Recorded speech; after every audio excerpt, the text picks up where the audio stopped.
back to my channel, or if you are new here, welcome to my channel. My name is Melissa. We talk about all things plants here. Today I am going to make a video on how to identify and care for plants with spider mites.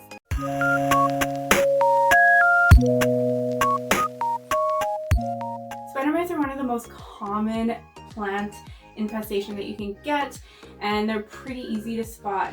This is one of my canna lilies that we've been winterizing, but it's absolutely covered in spider mites. It was actually covered in spider mites probably in fall, and I cut it all back, and you'll see that. And then this all grew back over winter, and it grew back with spider mites. So this is a perfect example of a very, very, very bad infestation of spider mites. So let's check these out. Usually spider mites only stay underneath the leaf, but in this case they're everywhere. So all those little specks, you can actually see a couple moving. I'll put some arrows on the screen so you can see. This is a brand new leaf, and as you can see, there are thousands of spider mites. And then right there, that is a web. So spider mites like to make webs from stem to stem. So if you see that, that is 100% spider mites.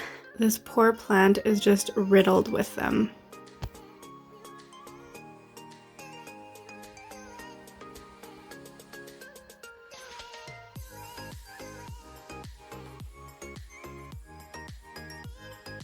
When the spider mites completely take over like they have with this plant, this is what's going to happen. The leaves will start turning crispy, rolled edges, and brown.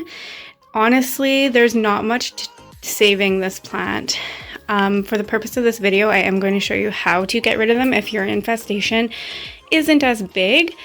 I think in this case, I might be cutting this plant completely back.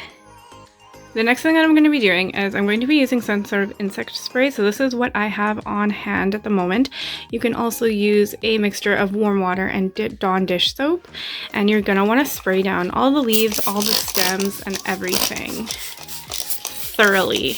And you're going to let it sit on there for about 10-15 minutes. Don't forget, you also want to be spraying the soil and the bottom, the new growth. In this case, because the spider mites are so bad, I'm going to be replacing the soil. If you just have a small infestation, you wouldn't need to do that. Just make sure you're spraying the soil and all the way down the stem to the top of the soil.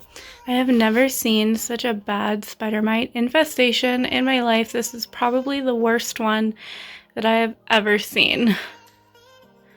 After you've let it dry for about 10 minutes, you're gonna wipe down all of the leaves, and then you're gonna spray it again and keep spraying it until you can't see them anymore. Really rinse it off with some water if you can, in your bathtub or outside if you have the option to. And pretty much just keep an eye on it. You want to repeat the process every 3 days until you don't see spider mites anymore. It's a really big, yucky thing to deal with, but everyone deals with spider mites or any sort of pest infestation if you own 1 houseplant or 500 houseplants. Thank you for joining me today in this video on how to care for your plants if you have a spider mite infestation, and I'll see you guys next time. XOXO, and then